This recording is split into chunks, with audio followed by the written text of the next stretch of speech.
Gostaria de propor que nós começássemos o nosso tempo abrindo um texto lá em Hebreus, capítulo 13, versículo 7. Hebreus 13, 7. O texto diz assim: Lembrai-vos dos vossos líderes que vos pregaram a palavra de Deus, observando-lhes atentamente o resultado da vida, imitai-lhes a fé. Esse desafio foi o que o autor de Hebreus lançou para a igreja hebreia. A igreja hebreia é a igreja dos judeus, a igreja cristã em que os judeus haviam se convertido. E ele faz um desafio interessante, na verdade dois, né? Lembre-se dos vossos líderes, aqueles que anunciaram para vocês a palavra. Então vocês ouviram a palavra desses homens e viram o ensino deles. Lembrem-se deles. Mas lembrem-se para venerá-los e adorá-los? Não. A sequência do texto diz: observando-lhes atentamente o resultado da vida, imitai a fé que tiveram. Então não é imite a vida que eles tiveram, fale como eles, idolatre-os, mas imite a fé que eles tiveram. Confie no mesmo Deus que eles confiaram. Obedeçam a mesma palavra que eles obedeceram. Como você se lembra de quem pregou a palavra para você? Observando o fim da vida e falando: eu quero ter o mesmo fim de vida que essa pessoa. Por isso eu vou imitar a fé dela. É por isso que Paulo dizia, né? Sede meus imitadores, porque eu sou de Cristo. Vamos lá, vamos juntos, imitando ao Senhor Jesus. Então por que nós introduzimos o nosso tempo com isso? Porque hoje nós vamos falar a respeito do impacto da reforma protestante na Europa. Nós estamos seguindo a sequência no mês de novembro a respeito da reforma protestante. Temos mais um domingo ainda. E domingo que vem nós vamos encerrar com uma chave de ouro, vamos dizer assim, né? Então, nós vamos trazer algumas implicações da reforma para os nossos dias, tá bom? E isso vai impactar também a nossa forma de culto. Então vai ser algo gostoso, a gente vai tentar aplicar bastante na semana que vem. Mas hoje nós vamos falar a respeito do impacto da reforma na Europa. Então nós vamos falar de alguns homens do passado. E a tendência é olharmos para esses homens como ídolos, ou como exemplos máximos, como segundos Cristos. Mas nós precisamos lembrar que eles eram tão falhos quanto nós. Então, eles cometeram muitos acertos, mas também cometeram muitos erros. Nós vamos olhar para os seus acertos, imitar a fé que tiveram nos acertos, olhar para os seus erros como alertas para não cairmos nos mesmos pecados. Certo? Então, quando nós estudamos a história da igreja, nós não estudamos a história da igreja para venerar as pessoas da história da igreja, mas para imitar a fé que tiveram e aprender com seus erros. A frase que diz, né, aquele que não aprende com a história está fadado a cair nos mesmos erros dela. Então nós vamos olhar para a história e aprender lições dela. Algo muito importante a sermos lembrados sobre o assunto da reforma protestante é que ela não aconteceu apenas na Alemanha de Martinho Lutero. A impressão que dá nessa época é que só se fala de Lutero, Lutero, Lutero. O movimento que foi desencadeado por esse monge na época católico foi só uma fagulha que passou a incendiar toda a Europa. E é sobre isso que a gente vai ver hoje. Então, nós já vimos muito a respeito da conversão, muito a respeito do ministério, da teologia de Lutero, bem como o impacto dele no mundo da época. E por isso, nesse estudo, nós não vamos olhar para Lutero, mas os nossos objetivos hoje são três. Primeiro, olhar para outros reformadores que foram tão importantes quanto Martinho Lutero, mas são menos lembrados do que ele. Mas também nós vamos rapidamente observar como a Igreja Católica Romana da época ela respondeu à reforma protestante. E é chamada de contra-reforma. E por fim nós vamos aplicar alguns princípios práticos encontrados nesses eventos às nossas vidas, que também são baseados nas Escrituras. Então no final a gente vai folhear um pouquinho a nossa Bíblia, tá bom?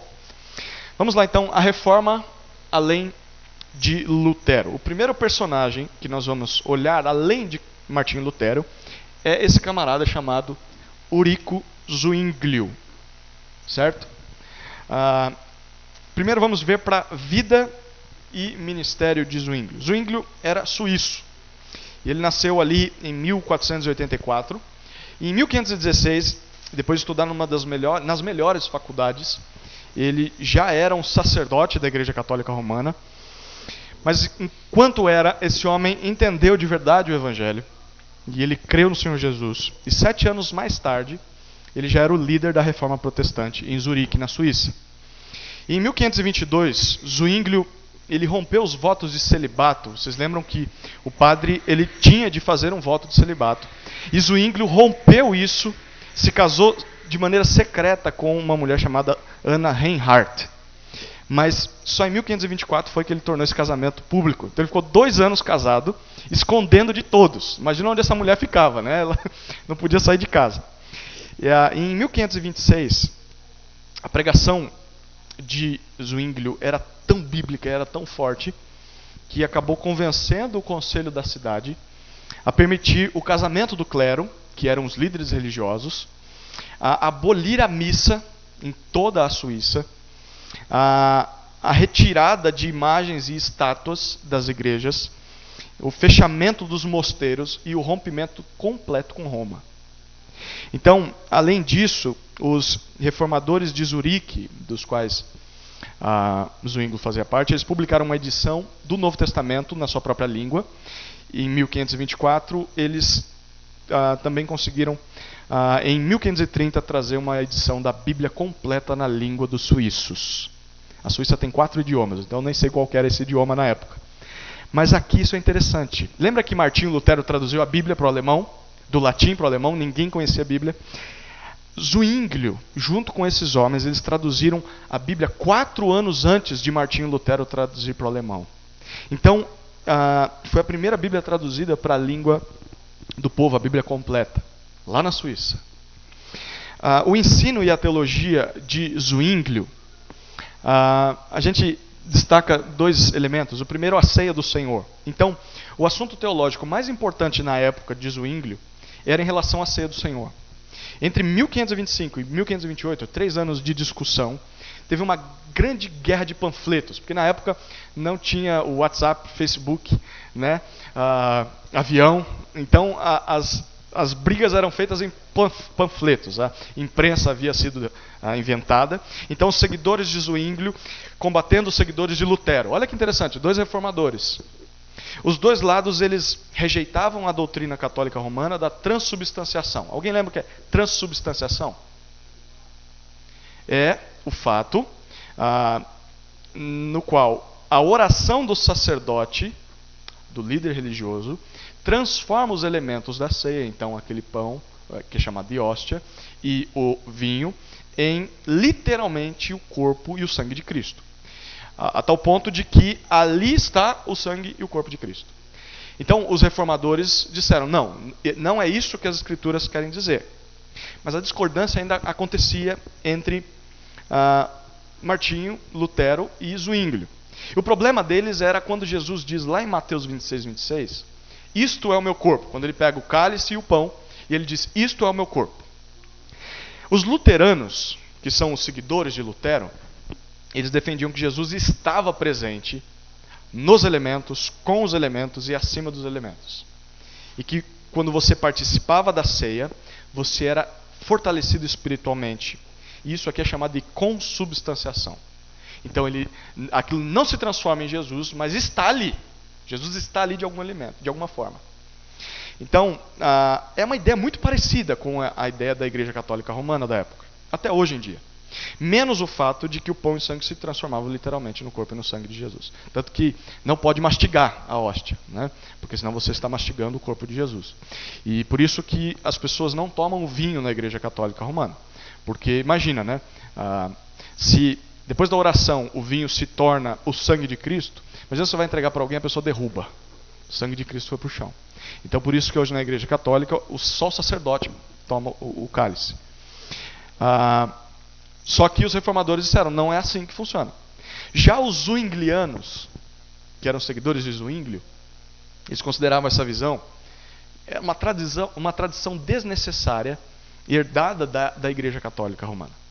Então, para eles, é algo óbvio. Se Jesus não está presente aqui, fisicamente, porque ele não está mais, ele está no céu, as palavras dele deveriam ser entendidas de maneira simbólica. Então, quando ele diz isto é o meu corpo, ele está querendo dizer, esses elementos representam o meu corpo entregue por vocês. Então, a comunhão da ceia, a participação da ceia é só um memorial do sacrifício de Cristo.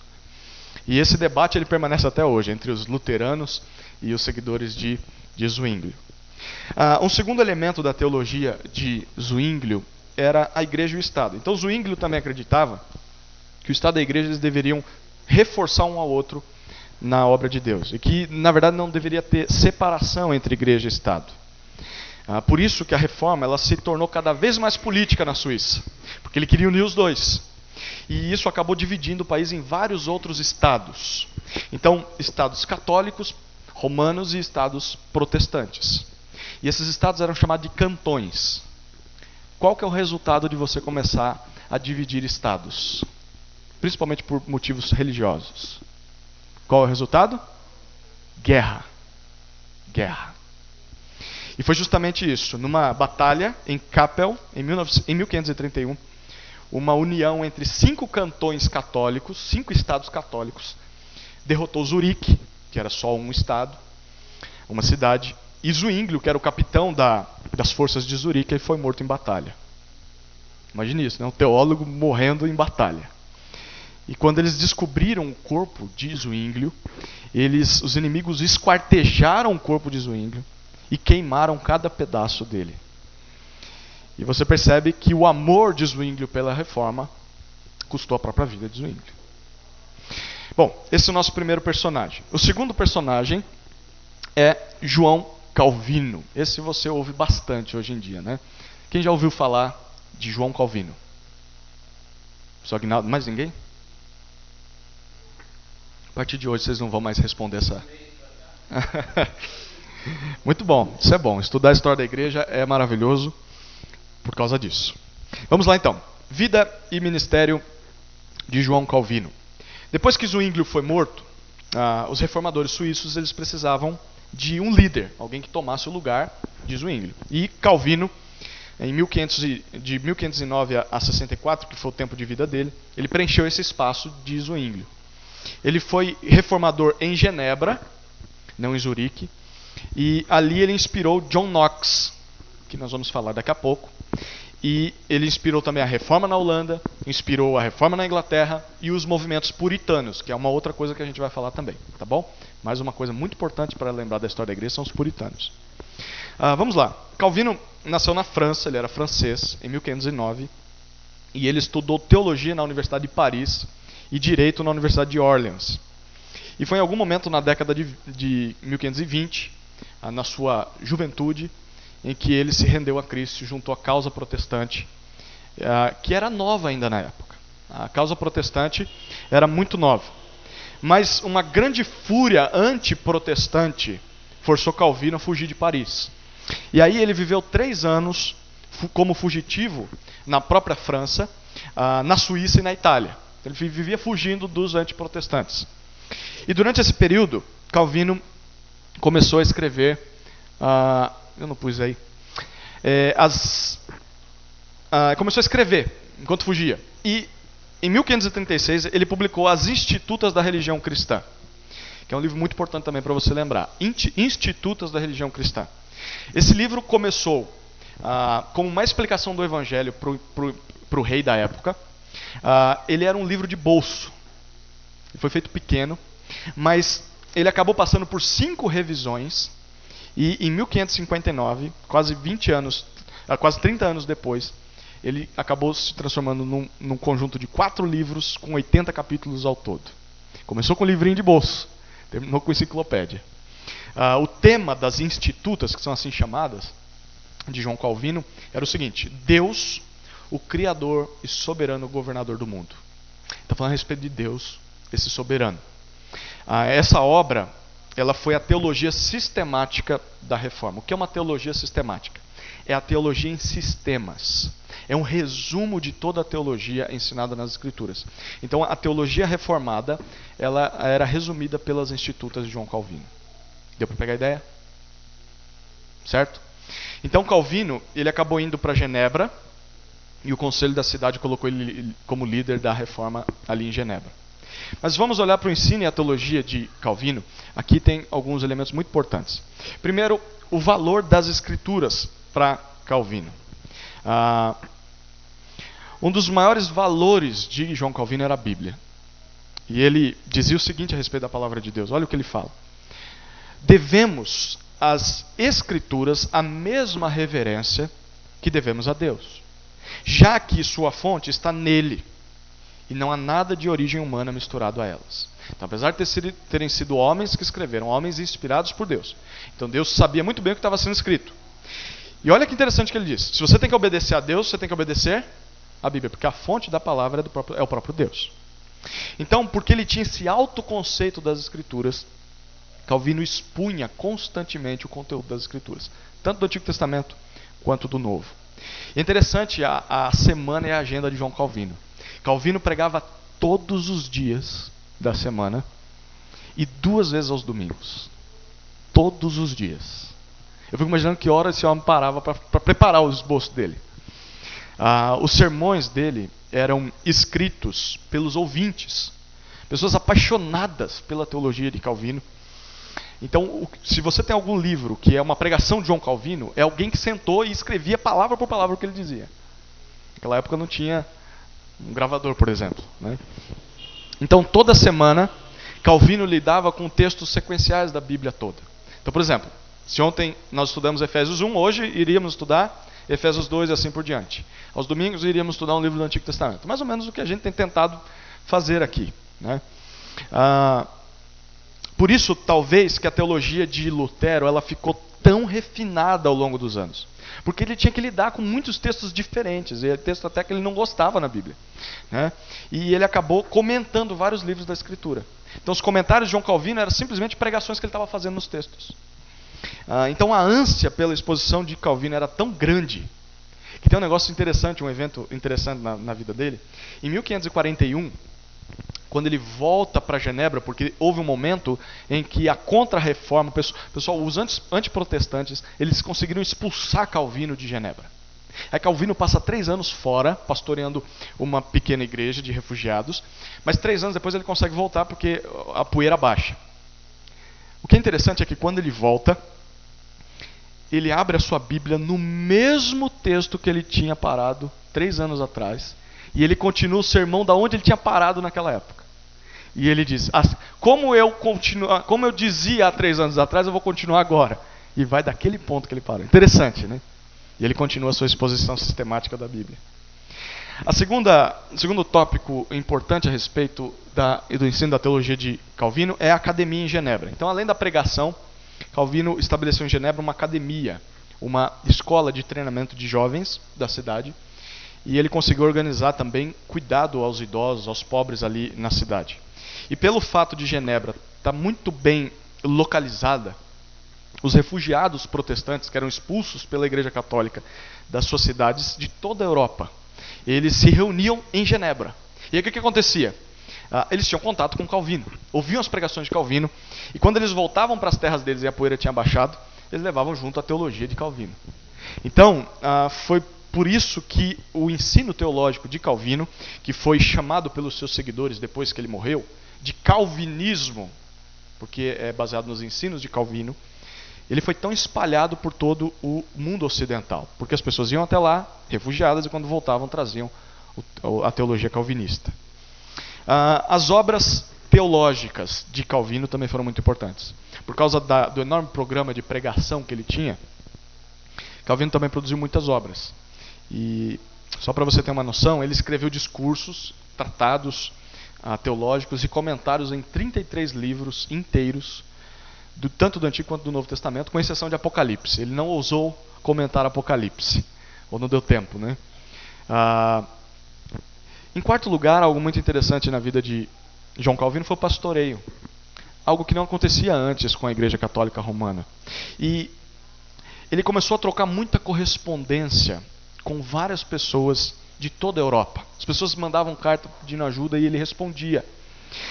Mas ele também passava muito tempo além dos púlpitos, porque ele passava muito tempo no púlpito, mas o resto do tempo dele era passado na casa dos seus seguidores. Então ele visitava a sua comunidade E ele também passava muitas horas aconselhando casais casados na igreja. Não tinha isso antes na Igreja Católica Romana, agora tem. Então ele passava muito tempo. Olha que interessante, né? Ele não era só de pregação, mas ele era pastor também, né? Conselheiro. E algo muito importante, talvez que é muito lembrado hoje, além de tudo isso, é um outro elemento do ensino de Calvino, que é a soberania de Deus na salvação. Então Calvino acreditava muito fortemente na soberania de Deus, e por isso ele afirmava que Deus estava envolvido em todos os aspectos da salvação do homem, incluindo a predestinação e a eleição. O que isso significa? Com isso, os seguidores de Calvino, eles acabaram criando o calvinismo. Essa é uma palavrinha que você vai ouvir muito quando for estudar sobre teologia.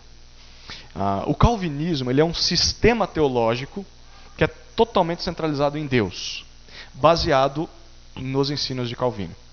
Então, hoje em dia, o calvinismo, ele não foi cunhado assim. Calvino não ficou dizendo, gente, eu vou ensinar meu ensino é o calvinismo, tá? Não, foi depois que ele morreu, os discípulos dele falaram, vamos cunhar o nome calvinismo para o que Calvino ensinava. E aí, esse ensino de Calvino, ele é resumido pelo acróstico em inglês, TULIP, que a gente vai olhar aqui. Então, o T é de total depravity, que é depravação total. Tulipa é uma tulipa, é a planta, é a flor em português. Então, esse ensino de Calvino dizia o seguinte: todos os homens estão perdidos porque eles estão debaixo do pecado. O homem está perdido por si mesmo, não consegue se salvar. O U é de eleição incondicional. Então Deus escolheu alguns desses homens e mulheres para serem salvos antes da fundação do mundo, independentemente das boas obras que eles viriam praticar. Deus escolheu dentro da sua vontade soberana e justa e boa.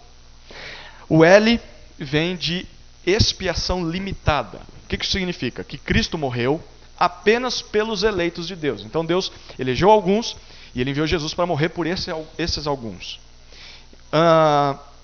E não para morrer por todos. Quem quiser escolher Jesus, aí se eu quiser escolher Jesus, não, então você pode, porque ele também morreu para você.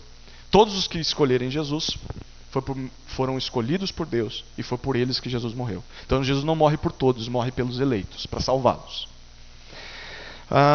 Graça irresistível é o I da tulipe. Todos os eleitos são atraídos a Cristo voluntariamente em amor e obediência. Então, o eleito, ele vai desejar a Cristo e ele vai decidir, eu quero seguir a Jesus. Isso mostra que ele é um eleito. Então ninguém entra numa igreja, ninguém busca ao Senhor Jesus, a não ser que ele tenha tomado uma iniciativa antes. E por fim, o P da tulipa é a perseverança dos santos. Isso significa que todos os verdadeiros crentes, eles vão permanecer crentes e fiéis a Cristo até o último dia das suas vidas. Mesmo que fraquejem, eles vão permanecer na vida da fé. Então o calvinismo hoje, ele é encontrado na igreja presbiteriana, muito mais forte no Brasil. Já ouviram falar da igreja presbiteriana calvinista? Nas igrejas de fé reformada e em alguns grupos batistas, não todos, mas algumas igrejas batistas. E no nosso púlpito também. Então, aqui nós, obviamente que não nos baseamos só em Calvino, nós vamos para as Escrituras, mas também entendemos que as Escrituras falam a respeito desses 5 pontos. Ok? Em terceiro lugar, os anabatistas. São personagens importantes da história da igreja na Reforma. Anabaptista significa batizar de novo. Então você vê aí a cena de um homem batizando um outro. Parece que ele está jogando o outro na água, né? Mas está batizando, tirando ele da água ali. Então o movimento anabatista, ele surgiu, não confunda Anabatista com Batista, tá? A igreja batista veio depois dos anabatistas, e não tem muito a ver os dois, tá? O nome parece a mesma coisa, mas não é. Esse movimento surgiu em oposição ao batismo infantil, que era realizado na igreja católica e pelos presbiterianos também. Muitos reformadores batizavam as crianças, e até hoje batizam, quando nascem. Com significado diferente da igreja católica romana, mas batizam. E eles têm as explicações deles. Mas esse grupo, ele talvez tinha até uma boa intenção, mas ele era formado por alguns homens radicais. E eles adotaram uma postura muito dura em alguns aspectos sociais, políticos, econômicos, religiosos. E na doutrina deles, a maioria deles concordava com os ensinamentos da reforma. Por exemplo, a Trindade, eles afirmavam a justificação pela fé somente. Mas muitos anabatistas eles defendiam algumas posições muito radicais que acabaram sendo objeto de perseguição. E é interessante, tanto dos católicos quanto dos protestantes. Ninguém gostava dos anabatistas. E qual que era o motivo? Quase todos eles enfatizavam que o batismo é só de pessoas crentes e rejeitavam o batismo infantil. Lembra aqui que isso era defendido tanto por católicos quanto por grupos protestantes. A maioria deles dizia que a igreja deveria ser uma grande família e não uma estrutura com líderes. Então a igreja não deveria ter líderes. Hoje a igreja dos irmãos funciona mais ou menos assim. Eles defendiam, em terceiro lugar, a separação total entre igreja e Estado. Eles não têm que ter nenhum diálogo. Igreja é uma coisa, Estado é outra. Alguns ensinavam que os cristãos deveriam viver em comunidades e compartilhar todas as suas posses materiais uns com os outros. Legal, né? Então todo mundo aqui vai morar no mesmo terreno. O que é meu é de vocês, o que é de vocês é meu. Então a gente vai usar comunitariamente. E muitos pregavam uma forma muito rígida de disciplina na igreja. Eles eram muito rígidos quando alguém pecava. Então isso acabou marcando o movimento anabatista como diferente dos outros da reforma. E você lembra aquele excesso de zelo de Zwinglio que acabou levando à morte dele? Nós falamos sobre isso. Isso acabou produzindo muita intolerância, especialmente em relação aos anabatistas. As pessoas começaram a odiar os anabatistas. E dois dos discípulos do próprio Zwinglio, Conrad Grebel e Felix Manz, eles estavam impacientes com Zwinglio e eles queriam uma reforma mais radical até do que a de Zwinglio. E aí o que eles fizeram? Romperam com o conselho da cidade por causa do batismo. E aí eles foram considerados como os fundadores do anabatismo. E porque as suas crenças eram claramente contra as de Zwinglio, claramente contra as da Igreja Católica e dos demais reformadores, eles foram multados, eles foram aprisionados, foram martirizados pelas autoridades suíças. Os anabatistas foram muito maltratados. Eles eram radicais, mas sofreram bastante também. Aí nós chegamos, em quarto lugar, na reforma da Inglaterra. Na Inglaterra. O pastor André Oliveira, quando ele deu a aula aqui a respeito dos solos cristos, ele informou a respeito de John Wycliffe e da sua obra na pré-reforma da Inglaterra. Então, antes de Martinho Lutero, apareceu um homem chamado John Wycliffe. E os seus seguidores eram chamados de os Lollardos. Eles prepararam o caminho para a reforma na Inglaterra. E aí nós temos outros personagens que são esses William Tyndale e Miles Coverdale, que eles traduziram a Bíblia para a língua inglesa antes de Lutero, ou depois dos escritos de Lutero, e agora a Bíblia estava à disposição de quem quisesse e tivesse condições de comprar, né? Mas o que mais provocou a ruptura da igreja da Inglaterra, lembra que toda a igreja na Inglaterra era católica romana. O que mais provocou a ruptura dessa ligação foram os problemas matrimoniais de um rei inglês chamado Henrique VIII. A história é interessante. O que esse homem fez? Esse homem era casado com Catarina de Aragão, só que ela não dava filhos para ele. E aí, ele tinha um caso com Ana Bolena, e essa mulher acabou dando um filho para o rei. E aí o que ele fez? Ele procurou o Papa, para que o Papa anulasse o casamento dele com a Catarina de Aragão. Mas aí o que o Papa fez? Ele se recusou. E certamente, corretamente. Ele falou, não vou efetuar isso. E aí Henrique, o que ele fez? Em 1534, ele simplesmente tirou a Inglaterra da jurisdição do Papa. Então ele disse, a nossa igreja agora não mais vai prestar contas ao Papa, em Roma. E aí ele se autoproclama o chefe da igreja na Inglaterra. Então ele tira o Papa ali da Inglaterra e se coloca no lugar do Papa. E essa igreja agora ela é chamada de igreja anglicana. Hoje em dia nós temos a igreja anglicana. Ela é muito parecida com a igreja católica romana, mas por causa dessa divisão, ela mudou algumas coisas. A gente vai entender por quê. Além de fazer isso, Henrique ele confiscou muitas terras da igreja católica romana, e aí ele começa a abrir as portas para a reforma protestante. Então, não é que ele era reformador, é que ele queria a igreja católica longe. Com isso, os reformadores entraram. Por causa dessa guerra pelo controle da Inglaterra entre os católicos e os protestantes, por uma década houveram muitas crises no país, confusões. Mas aí quando chega Elizabeth I, que é filha de Henrique, ela tenta, quando ela assume o trono, ela tenta unir a nação, não pela teologia, mas pelo patriotismo.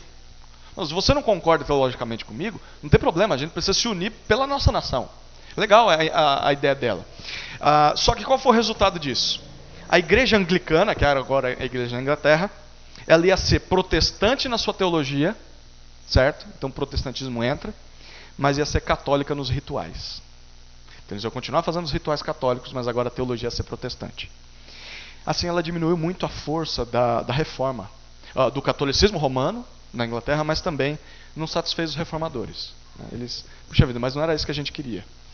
Então isso acabou gerando na Inglaterra o grupo chamado de Os Puritanos, que fundaram o puritanismo. Puritano significa puro, limpo. A ideia de separados disso. Então os puritanos surgiu dos reformadores que falaram: a gente não concorda com a igreja anglicana, está muito misturada ainda.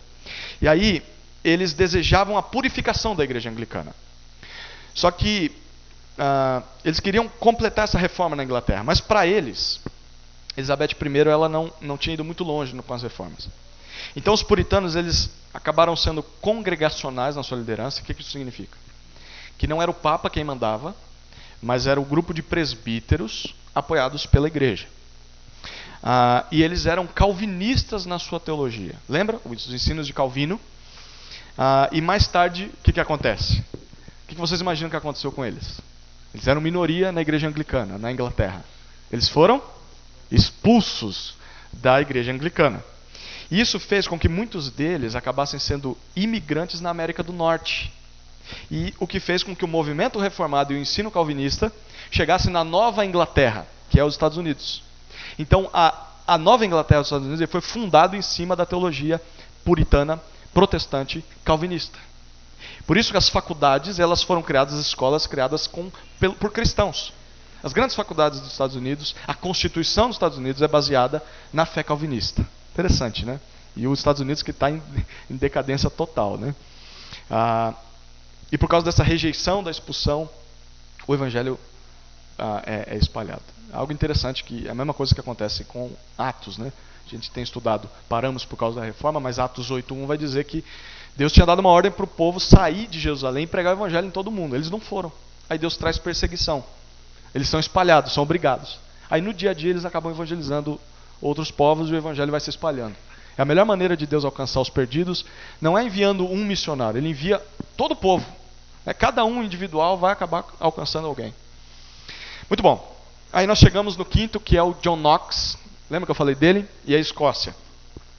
A Escócia sempre alternou entre ser leal à Inglaterra e à França. Tem esse problema. Até hoje é uma luta ali. E ela é muito coladinha com os dois. Então a reforma só piorou essa situação. E no meio de todo esse conflito estava um homem chamado John Knox. Porque temia o avanço da reforma, o que os católicos que controlavam a Escócia, eles fizeram? Eles foram na França e buscaram ajuda. Vamos acabar com os protestantes aqui. Aí por causa disso, John Knox, que era um reformador, ele acaba sendo capturado como prisioneiro de guerra. E aí, ele preso, os católicos tentam converter ele à doutrina católica. Só que ele resiste e eles fracassam. Aí, por causa da prisão dele, ele começou a ser transformado num revolucionário pela causa de Cristo. Foi criando uma casca. E 19 meses depois de preso, Knox ele foi liberto, ele parte para a Inglaterra, e ali ele se reúne com os reformadores da Inglaterra. E durante mais de 2 anos, ele foi um evangelista itinerante. Então ele pregava em lugares diferentes e proclamava o evangelho da reforma nas cidades inglesas. Mas aí, o rei Eduardo VI, que era protestante, um jovem, admirador de Knox, ele morre na Inglaterra. E Maria Tudor, uma católica convicta, ela assume o trono. Só para você ter uma noção do reinado dessa mulher, ela foi conhecida como Maria a Sanguinária. O reinado dela foi concentrado em simplesmente perseguir incansavelmente os protestantes, acabar com todos. Como resultado, Knox acaba fugindo da Inglaterra e ele vai para a Alemanha. E aí nesse período, ele acaba pastoreando uma igreja ali em Frankfurt e desenvolve um relacionamento muito próximo com quem? Com João Calvino e os outros reformadores. Então, depois ele foi pastor em Genebra, na cidade de Calvino.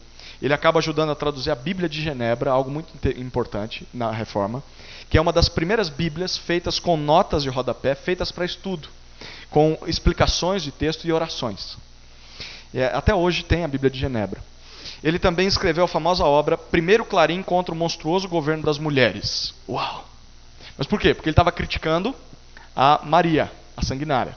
E a tese dele era contra ela e os seguidores católicos que ela tinha, que maltratavam os reformadores. Então, nesse panfleto, lembra que a briga era em panfletos, né? Ele defende a posição sobre os direitos dos cidadãos diante de um governante injusto. E na posição dele, eles deveriam depor a rainha do trono. Mas a Escócia estava à beira de uma guerra civil. E aí Knox volta para o país dele para liderar essa causa protestante em 1559. E aí a guerra acaba sendo declarada e logo a Inglaterra e a França entraram na batalha ali na Escócia. E a guerra termina em 1560 e o Tratado de Edimburgo reconhece que a religião dominante na Escócia não vai ser mais o catolicismo, vai ser o presbiterianismo. Então a igreja presbiteriana reformada. E aí eles adotam a primeira confissão escocesa como confissão teológica da Escócia.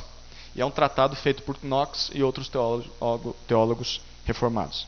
E essa confissão ela foi mudada depois pela Confissão de Fé de Westminster, em 1647, sobre a qual nós vamos falar domingo que vem. Tá bom? Então essas confissões, tratados teológicos, a gente vai tratar semana que vem. Bom, vamos olhar rapidamente para o segundo ponto. A gente parou um pouquinho mais aqui, a gente vai andar um pouco mais rápido agora. A resposta da Igreja Católica Romana. A Igreja Católica Romana, ela não estava preparada para a reforma. Na verdade, ela não esperava uma reforma. Por isso, a reação dela não foi imediata. Mas com o avanço do protestantismo, os católicos ficaram na defensiva. E aí, eles precisavam responder de uma maneira agressiva também. E aí, essa resposta foi chamada de a Contra-Reforma Católica. Contra-Reforma. Nós não vamos junto com a reforma. E dentro da Contra-Reforma, nós temos os jesuítas. Em 1522, um homem chamado Inácio de Loyola, ele era um grande soldado e ele acabou se ferindo na batalha e ficando manco pro resto da vida. Aí, o que ele fez? Ele acabou mergulhando nos livros de teologia e se tornou um homem muito dedicado a Deus e à Igreja Católica. Então, em 1534, ele funda a Companhia de Jesus, que seguia um modelo militar, porque ele era militar, e agora ia combater os inimigos da Igreja Católica Romana, obviamente, os protestantes. E esse grupo foi chamado de Os Jesuítas. Já ouviu falar dos jesuítas? Muito bom, foi criado ali. Então a missão dos jesuítas ela se resumia em três tarefas. Primeiro, educar. Segundo, lutar contra as heresias, para eles era a reforma. E evangelizar. Por causa dos ensinamentos e das pregações, eles reconquistaram o poder para a Igreja Católica Romana em muitas partes da Alemanha, depois de Lutero, e em muitas partes da Europa Central. Começou a voltar para a Igreja Católica por causa dos jesuítas. E os ataques dos jesuítas contra as heresias significam ataques literalmente contra os protestantes. E eles usavam duas armas. É interessante as armas que eles usavam. A primeira era o index dos livros proibidos. O que isso significa? Era uma lista de livros que os jesuítas diziam que os católicos estavam proibidos de ler. Porque eles diziam é ensinamento que pode corromper a sua fé. Então eles controlavam a mente do fiel. Você não pode ler esse tipo de livro. Livro reformado. E a segunda arma dos jesuítas era a Inquisição. A Inquisição era um tribunal religioso que foi estabelecido em 1490, que tinha um propósito legal lá atrás, mas ele raramente seguia o processo legal original. Então, como muitos processos hoje, né, eles não seguem o que deveriam seguir. E eles acabavam torturando os fiéis. Os réus, perdão. Então, o maior objetivo da Inquisição era o seguinte: era pegar o camarada, trazer ele diante do júri e falar, você precisa confessar que você está errado, retratar suas crenças heréticas, e caso você não faça isso, você vai ser considerado culpado e você vai enfrentar prisão e execução, por causa de assuntos teológicos. Interessante. Então, a corte da Inquisição, ela raramente demonstrava misericórdia. Se alguém chegasse para a Inquisição, era bem provável que essa pessoa ia acabar sendo torturada e morta. Isso aconteceu na Itália, na Espanha, em Portugal, na Bélgica, e ela foi bem sucedida para acabar com a ameaça protestante, que era assim que eles chamavam. O segundo ponto muito importante na Contra-Reforma, e mais importante até do que os jesuítas, é o Concílio de Trento. Então, o Papa mais importante da Contra-Reforma foi Paulo III, que foi entre 1434 e 1549 a sua vida. Como todos os outros papas da época, ele foi muito imoral, muito beberrão, dormia com prostitutas, tinha atos homossexuais, e totalmente como os imperadores da época. Era assim que funcionava. E ele se esforçou muito para transformar Roma naquilo que ela era antes. Lembra no Império Romano, aquele glamour e tudo mais. Então, ele torna os jesuítas a autoridade legal de Roma. Então, eles agora são homens responsáveis por tomar conta de tudo ali. E o ato mais importante desse Papa foi a convocação do Concílio de Trento, em 1545. Então, o concílio, ou a reunião de Trento, ela foi a resposta católica definitiva contra o protestantismo, a reforma. Nessa reunião, os líderes católicos eles discutiram, olha que interessante, num período de 18 anos, num total de 25 sessões. Então os camaradas por 18 anos ficaram se reunindo para combater a reforma. E o concílio avaliou que o protestantismo ele foi resultado olha que interessante, da ambição, da avareza e da cobiça dos bispos católicos. Obviamente eles estão falando de Lutero. Lutero era um sem vergonha. Ele queria só poder, status e fama. Em resposta direta aos luteranos, né, a igreja luterana, o que eles fazem? Vamos responder contra Lutero. Eles começam a abolir a venda de indulgências. Lembra que esse era o problema de Lutero? Como assim você vende um papel dizendo que agora a pessoa tem direito ao céu? Era isso que a igreja fazia. Eles pararam. Vamos tirar as indulgências. Aí eles definem claramente as obrigações dos religiosos. Então você tem que ter um limite da sua liberdade. E eles começam a criar regras. Lembra para os usos de relíquias? Que aqueles crentes que morreram, os ossos, as pessoas começavam a adorar os ossos, pegando, isso aqui foi uma carta do apóstolo Paulo, e as pessoas davam dinheiro para ver e oravam em cima daquilo. Peraí, não é tudo que é relíquia não. Então eles tentaram fazer uma reforma na igreja católica para se proteger contra a reforma protestante. O que eles definiram como doutrina foi resumido na profissão de fé tridentina, que foi o resultado do que eles escreveram naqueles 18 anos. E isso defendeu a crença católica romana e forneceu a principal resposta teológica aos protestantes. Então, nessa declaração de fé, alguns itens que eles colocaram. Primeiro, eles rejeitaram a doutrina da justificação pela fé somente. Lembra que nós vimos isso já há alguns domingos? Eles disseram, isso é heresia. O homem não é justificado só pela fé em Cristo, mas ele precisa das boas obras e as boas obras são indispensáveis para a salvação do homem. Então essa é a contra-reforma. A Igreja Católica vai dizer, nós somos totalmente contrários aos protestantes. Em segundo lugar, no Concílio de Trento, eles dizem o seguinte, a santificação é por meio dos sacramentos. Então eles afirmam e confirmam que os 7 sacramentos, que eram concessores, eles davam graça, santificação, foram instituídos por Cristo e eram o batismo, o crisma, a comunhão, a penitência, a unção dos enfermos, ordens e o matrimônio. Então, se você não fizer isso, você nunca vai ser santo. Eles afirmaram, é o que a Igreja Católica a partir de hoje defende.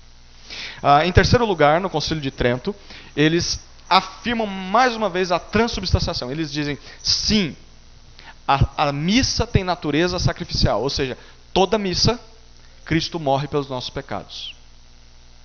Então aquele sacrifício que ele fez lá foi só aquele. Então toda missa, de novo, ele é morto e morto e morto porque você pecou essa semana, então ele precisa perdoar os seus pecados dessa semana. Interessante que esse é o costume católico, né? A pessoa vive uma vida totalmente devassa durante a semana e bebe e se prostitui. Não são todos. Mas aí chega na missa, ali ele é perdoado porque Jesus está sendo morto, lembra? O pão e tal. Então eles afirmam, é assim que funciona o negócio. O sacrifício de Cristo não foi suficiente, a gente precisa ficar fazendo todo domingo.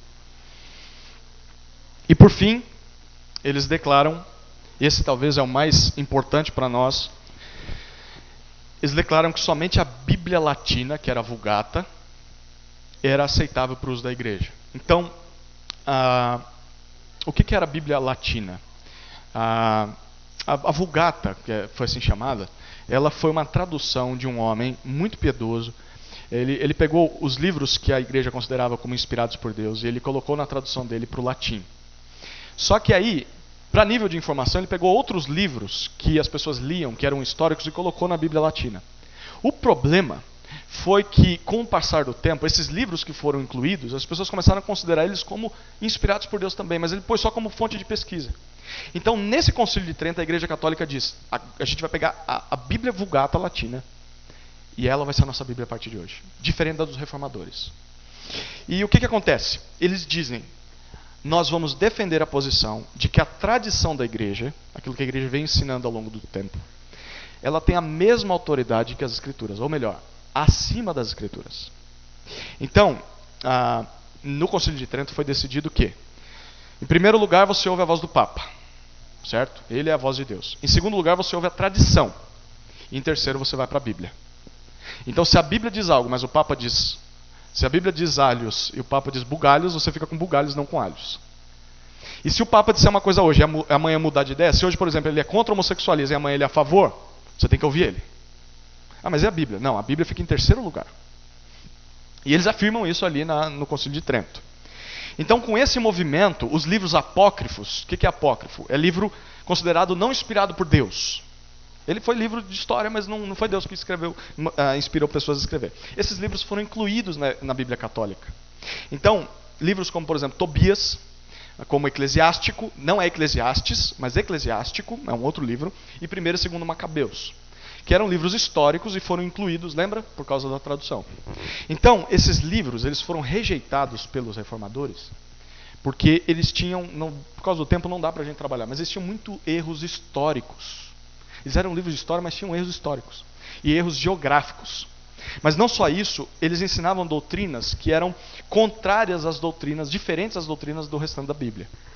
Então, porque eles sustentavam muitas das práticas católicas na época, por exemplo, o purgatório, que não é um ensino bíblico, mas estava nos livros apócrifos. A oração pelos mortos, a intercessão, de que quem morreu pode falar mais perto com Deus lá. Isso não estava na Bíblia, mas estava nesses livros apócrifos. A salvação pelas obras, tudo isso estava nesses livros. Então, como a Igreja Católica traz para dentro, porque era o que ela defendia, os reformadores falam, não, esses livros não são inspirados por Deus. Eles vão contra a Bíblia. Só que a Igreja Católica fala, não, nós vamos ficar com esses livros.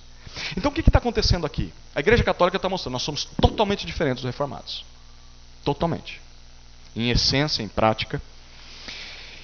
E isso acabou gerando, em 1854, a Inquisição ela foi extinta, hoje a gente não vê mais a Inquisição, né? E o Index, em 1966, olha, século passado, o Index foi abolido. Antes de 1966 tinha a lista de livros que o católico não podia ler. Mas a profissão de fé tridentina, ela acabou de uma vez por todas, como eu falei, dividindo católicos e protestantes. Então não há unidade, não tem como. O Papa, querendo fazer culto ecumênico, então trazendo protestantes, na verdade é uma contradição, porque ele não poderia estar fazendo isso, porque a doutrina católica é totalmente oposta à doutrina reformada. É isso que os próprios católicos fizeram no Concílio de Trento. Então, é por isso que os católicos, esse ano eles, por causa dos 500 anos da Reforma, eles lançaram uma campanha, não sei se você viu, dizendo, protestantes voltem para casa. Né?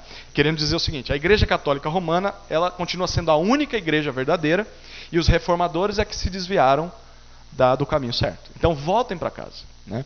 Essa é a doutrina deles. Mas aqui eu quero que a gente comece a aplicar o nosso estudo. Será mesmo que o movimento reformado foi um erro? Será mesmo que quem se desviou do ensino bíblico foi a Igreja Reformada? Ou será que não foi a Igreja Católica Romana que se desviou daquilo que os profetas e os apóstolos ensinaram nas Escrituras? Eu quero te mostrar um quadro bem interessante. Você talvez não vai conseguir ler isso aí. Mas, só para você ter noção, aqui nós temos a época de Cristo, certo? E aqui nós temos dois sentidos diferentes. Os apóstolos morrem aqui, a igreja continua a existir.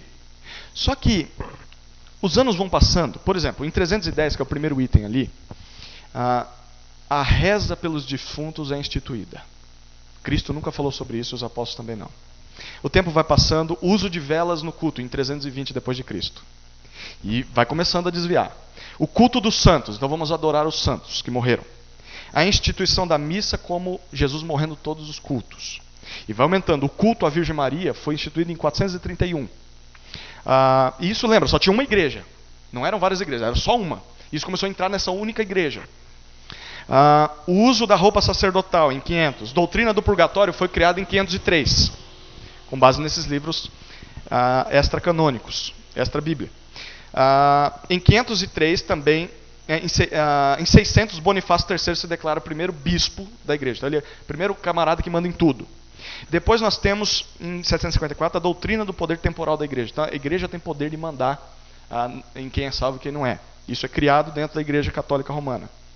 Lembra que naquela época era a igreja católica somente, porque católico significa universal, comum a todos. Então, não era algo como é hoje. É uma igreja só.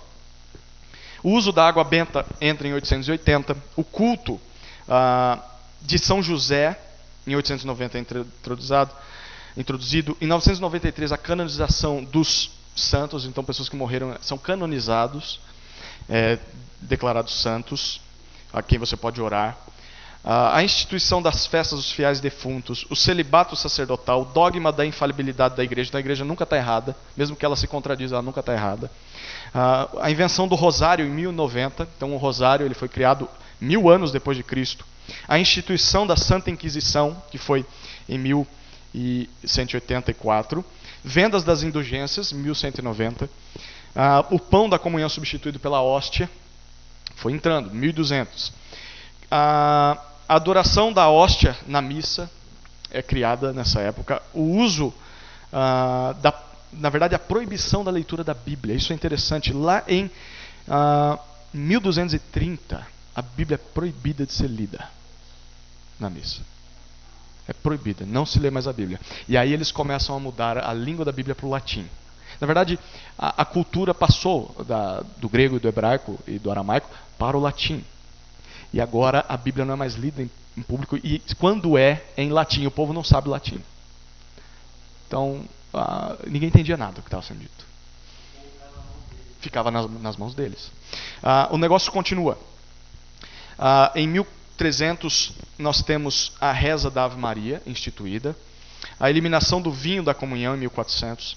Em 517, o azulzinho lá, Lutero, ele prega as 95 teses protestando. Gente, a gente se desviou. A gente precisa voltar para o ensino dos apóstolos e dos profetas. E aí o que ele faz? Lembra? A igreja, olha o que ela está fazendo. Ela está indo para longe daquilo que as escrituras ensinavam. E aí Lutero traz de volta. E a reforma protestante, então, é Lutero, vamos voltar para o ensino apostólico e dos profetas e de Cristo. Só que a igreja continua. E depois disso, tem a tradição equiparada à Bíblia, no Concílio de Trento, a introdução dos livros apócrifos, a invenção do escapulário, que são os bentinhos, a Imaculada Conceição de Maria, a infabilidade papal, e só o casamento religioso é válido, eles acabaram criando isso, e a Ascensão de Maria em 1950. Olha, depois de Cristo, eles dizem, quase 2000 anos depois de Cristo morreu e ressuscitou, que Maria também subiu ao céu. Então isso é trazido 2000 anos depois que os apóstolos já tinham morrido. Se os apóstolos não falaram isso, é lá na frente que a Igreja Católica fala, muito tempo depois. Então, o que está acontecendo aqui? Como a gente pode perceber, na verdade, quem se desviou da doutrina bíblica não foram os reformadores, mas foi a própria Igreja Católica, que depois se tornou romana, com a sede em Roma. E por isso, na verdade, na época de Martinho Lutero, já não tinha mais igreja institucionalizada biblicamente. Ou seja, a igreja como instituição, como crença e organização, já não era igreja. Então, isso não significa que não tinham mais crentes na época, mas que a verdadeira, ou que a igreja tinha morrido. Muito menos que ninguém era salvo naquela época. Deus sempre salvou as pessoas, apesar de que a igreja estava se desviando. Então, por exemplo, isso me faz lembrar de Elias, né? Quando Elias, lá em 1 Reis, ele está desanimado pelo total desvio do povo de Israel. Olha o que ele diz para Deus. Ele diz assim: tenho sido muito zeloso pelo Senhor, Deus dos exércitos, porque os israelitas abandonaram a tua aliança. Eles derrubaram os teus altares e mataram os teus profetas pela espada. E fiquei eu, somente eu, e procuram tirar minha vida. Está dizendo, sou o único crente nesse povo aqui. Aí Deus responde o seguinte para ele: mas deixarei 7.000 em Israel, todos os joelhos que não se dobraram a Baal e toda a boca que não o beijou. Está dizendo, não é só você não, meu querido. Tem 7.000 espalhados aí. Então, o que isso significa? Que Elias tinha pensado que ele era o único crente. Mas Deus faz questão de mostrar que ele sempre tem preservado um remanescente fiel. Que é um grupo de crentes fiéis a ele, mesmo que seja pequeno. Então é isso que Paulo vai afirmar quando ele cita essa história aos Romanos. Romanos 11:5 ele diz, assim pois também no tempo presente restou um remanescente, segundo a eleição da graça. Isso significa que em todas as épocas, Deus sempre salvou e preservou o povo fiel a ele. Então mesmo na era das trevas da igreja, em que ela estava se desviando totalmente do ensino correto, ainda assim a igreja verdadeira existia. Mesmo que escondida e pequenininha, dentro ali daquele movimento. Até mesmo dentro da própria igreja católica romana. Isso mostra, Martinho Lutero e os demais reformadores saíram da igreja católica.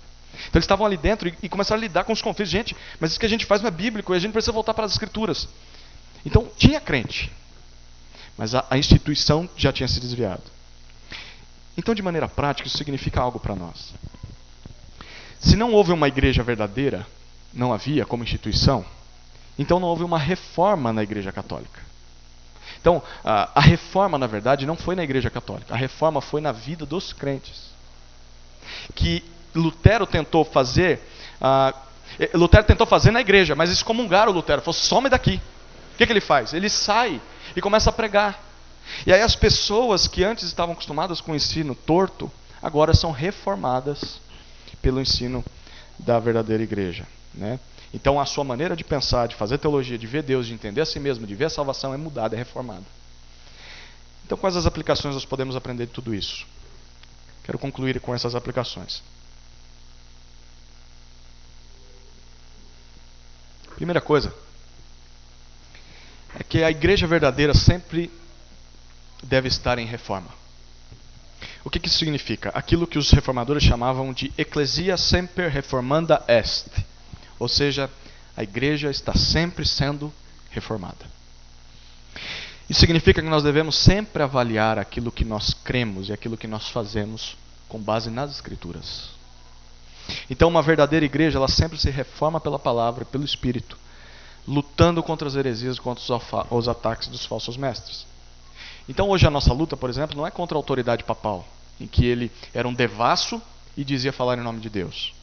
A nossa luta não é contra as indulgências ou contra a adoração de relíquias, mas no nosso contexto evangélico, a nossa batalha pela verdade é contra a idolatria, é contra o paganismo, é contra o mundanismo, o mundo entrando dentro da igreja, é contra o misticismo, copinho com água, a toalha ungida. Isso tudo entrando dentro da igreja. É contra a teologia da prosperidade, que se você tiver Jesus, sua vida vai de vento em popa, você não vai ficar mais doente. Teologia da libertação, ênfase somente nas curas, nos milagres.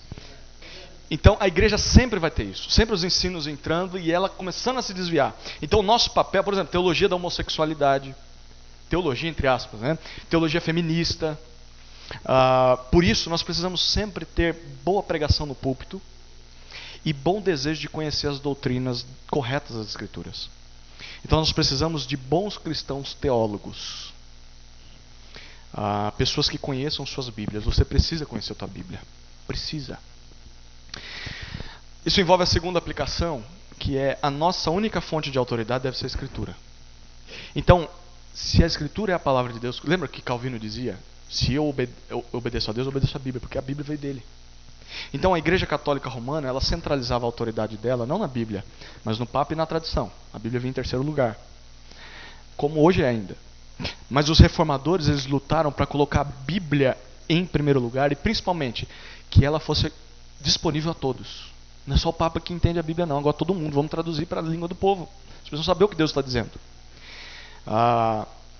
Por isso nós devemos rechaçar a ideia, nós devemos rechaçar a ideia de um Papa que fala em nome de Deus e desfala e diz, uma hora diz uma coisa, outra hora diz outra e ignora o que as Escrituras diz? Sim, peraí, vou ficar com a Bíblia. Nós também temos que rejeitar, da mesma maneira, esses apóstolos que aparecem por aí, dizendo serem representantes de Deus, mas estão contrários às Escrituras. Também devemos rejeitá-los. Devemos tapar os ouvidos para as profetadas que são tão propagadas por aí, né? Eu profetizo na sua vida, Da onde está nas escrituras isso aí que você está profetizando? Como que eu sei que vem de Deus? Não, você não acredita em mim? Não, eu posso até acreditar em você, mas se não está na Bíblia, meu filho, não posso dizer que vem de Deus. Quem me garante que foi Deus que falou com você? Não foi um capeta aí que está te possuindo. Nas escrituras eu sei que é Deus falando. Nós devemos parar de obedecer, por exemplo, a simplesmente regras que os homens criam, feitas pela igreja. Use isso. De roupa, você não pode assistir televisão. Espera aí, onde está nas escrituras isso? Também, nós devemos voltar para as escrituras como a fonte suprema da nossa autoridade. Por que eu faço o que faço? Porque a Bíblia me manda fazer assim. E por que eu não faço isso? Porque a Bíblia proíbe. Não é o que está na minha cabeça que o pastor falou, que fulano manda fazer. Então nós devemos aceitar o que a palavra mesmo diz a respeito dela, 2 Timóteo 3,16. Toda a escritura é divinamente inspirada e proveitosa para ensinar, para repreender, para corrigir, para instruir em justiça, a fim de que o homem de Deus tenha capacidade e pleno preparo para realizar toda boa obra. Ou seja, toda a escritura é capaz de nos santificar. Toda. Então nós não precisamos de mais nada além da Bíblia. Então bons professores, bons pastores, teólogos, professores, e bons livros, eles podem nos explicar mais claramente alguns pontos que nós não entendemos das escrituras. Mas a fonte final de autoridade continua sendo as escrituras. Isso significa que nós devemos sempre nos perguntar assim: o que a Bíblia diz a respeito desse assunto?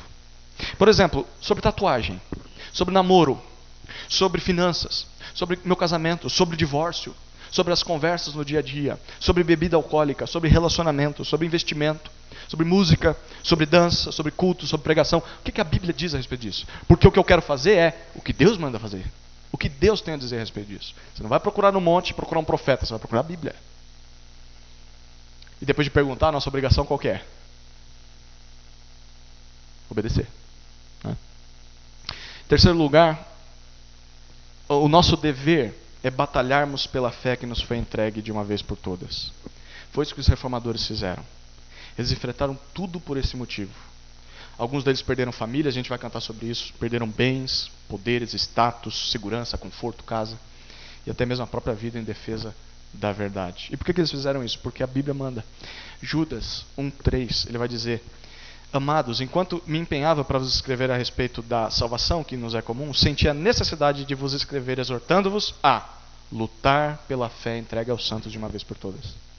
Então o nosso papel é batalhar, é contender, é lutar pelo conjunto de crenças que foi entregue para nós por Deus. A sã doutrina, o ensino completo das Escrituras. Então se algum ensino ele não é essencial para a salvação e nem para a santificação, por exemplo, alguém chega falando: mas eu falo em línguas. Tudo bem, mas falar em línguas ou não falar em línguas não interfere a sua salvação. Ou por exemplo, a ordem do culto: a gente canta 3 músicas, a gente não canta música nenhuma. Então eu vou lutar contra você. Acontece muito isso hoje. O camarada fala em línguas: não, você não é crente, não é meu irmão. Isso é secundário. A gente não é chamado para lutar com isso. Você tem a sua posição, ótimo. Mas isso, com foice, né, não é chamado para isso. Agora, se é um ensino fundamental que interfere na salvação e na santificação, a gente é chamado a lutar. Por exemplo, dizer que Jesus não é Deus, que é o que os TJs dizem, os testemunhos de Jeová. Aí eu luto. Não, eu não vou ficar com... Eu não compactuo com isso com você. Negar a trindade, por exemplo. Deus não é 3 em 1. O Alá, o islamismo vai dizer: Deus não é 3, Deus é um só. Jesus não é Deus. Então eu não compactuo com o muçulmano. No sentido de que eu respeito ele, mas eu não creio no mesmo Deus que ele. O Deus dele não é o Deus da Bíblia. É um Deus falso. O universalismo, que é a doutrina que vai dizer que no final todos vão ser salvos. Mas Jesus foi o que mais falou de inferno. Então se ninguém vai para o inferno, Jesus mentiu. Se Jesus mentiu, acabou tudo. Jesus não era Deus, porque ele mente. A rejeição do Antigo Testamento, tem crente que diz isso. Não, o Antigo Testamento era um Deus irado, que matava todo mundo. O Deus bonzinho é só do Novo Testamento. Espera aí. Se eu ignoro o Antigo Testamento, estou ignorando tudo. E se eu ignoro o Novo Testamento também. Então, nós devemos nos armar da verdade e em amor proteger a doutrina, a sã doutrina, quiçá com nossas vidas, se for preciso. Nós não podemos permitir que a verdadeira igreja se desvie novamente, por falta de preparo da nossa luta pela verdade. Nós precisamos lutar pelo ensino correto. Então, a paz, se possível, a verdade, a qualquer custo. E qual a melhor maneira de você batalhar pela fé? Essa é a pergunta, né? Vou pegar uma arma e vou sair matando todos os infiéis, igual o jihad faz lá, né? Os muçulmanos, o Estado Islâmico. Não é isso. Como que você batalha pela fé? Primeiro, conhecendo a fé. Segundo, valorizando o ensino. E terceiro, praticando. Quarto, pregando. Então, dentro disso, eu quero fazer algumas perguntas para você. Como você tem se esforçado para conhecer a sã doutrina? O quanto você valoriza os momentos devocionais e de ensino que você tem? O quanto você se afadiga em praticar o que você aprende? O quanto você é capaz de falar a verdade para as pessoas? Dessa verdade. Isso é batalhar pela fé. Então não é gritaria, não é discurso, não é debate inútil, até briga que é batalhar pela fé. Não sei se vocês viram, teve uma notícia que um pastor aposentado matou outro pastor aposentado por causa de posição doutrinária. Todos os dias se reuniam no saguão do prédio para conversar sobre teologia, orar uns pelos outros. Até que um dia um falou uma coisa, não concordou, pegou uma arma e matou o cara. Isso não é batalhar pela fé. Em último lugar, a última aplicação. A nossa esperança está no fato de que Cristo está edificando a sua igreja e as portas do inferno não prevalecerão contra ela. É isso que o próprio Jesus disse a Pedro em Mateus 16:18. Ele disse assim: e digo-te ainda que tu és Pedro, e sobre esta pedra edificarei a minha igreja, e as portas do inferno não prevalecerão contra ela. Então a igreja é e está sendo edificada, construída por Cristo. E a igreja é de Cristo, é minha igreja. Então, nem todas as forças do inferno vão ser capazes de prevalecer, de dominar, de ser superior à igreja. É óbvio que Satanás e os demônios deles vão tentar fazer isso, mas eles não vão conseguir, porque Jesus falou: eu não vou permitir. Então, conforme João 16:11, o príncipe desse mundo já está condenado. E, segundo Apocalipse, a verdadeira igreja ela vai reinar com Cristo para todo sempre. Então, por essa razão, é que Satanás luta tanto. Porque cada dia que passa, essas promessas de Jesus elas estão mais próximas de serem cumpridas. Então o tempo de Satanás está sendo encurtado. Ele não sabe o dia, mas sabe que cada dia que passa é um dia menos que ele tem. Então, nós não devemos nos espantar com a situação caótica que o nosso mundo vive. Porque isso é só prova viva de que a história está caminhando para o seu fim. Então Jesus está às portas. Eis que logo ele vem, como nós cantamos. Então nós não podemos desanimar da batalha, porque a vitória é certa. Nós não podemos parar de vigiar, de orar, e não devemos nos misturar com o mundo. Nós não podemos desvalorizar o corpo de Cristo. E é assim que eu quero terminar com o texto de Hebreus. Pega a sua Bíblia aí. A gente não abriu os outros textos. Eu acabei projetando aqui, mas esse texto de Hebreus é o texto que eu quero concluir o nosso estudo. Hebreus 10, 24 e 25. Olha o que diz. Pensemos em como nos estimular uns aos outros ao amor e às boas obras. Não deixemos de congregar ou não abandonemos a prática de nos reunir, como é costume de alguns. Mas pelo contrário, exortemo-nos e animemo-nos uns aos outros, quanto mais vede que o dia se aproxima. Ou seja, como você pode estimular o seu irmão a amar e a praticar o bem? Se reunindo, congregando, sendo igreja. E somente assim a gente pode animar uns aos outros. E o aproximar do último dia deve ser um motivador para nós. Olha, o último dia está chegando, a gente precisa estar junto. Senão a gente pode se desviar desse caminho. E esse congregar ele não envolve só os domingos ou as quartas-feiras, que é quando nós temos culto. Mas é no dia a dia. Você está perto de outros crentes. É fazer uma visita, como foi orado, né? É fazer um piquenique, talvez. Fazer uma conversa, uma refeição, um cafezinho, fazer compra junto. Pegar um cineminha. Mas estar junto com outro crente. Com os crentes. Se fortalecendo. E é por meio da pregação da palavra, do serviço e do amor uns aos outros e da comunhão que Cristo tem edificado a sua igreja. Então, se você é crente em Jesus, você é convocado por Jesus a participar desse movimento.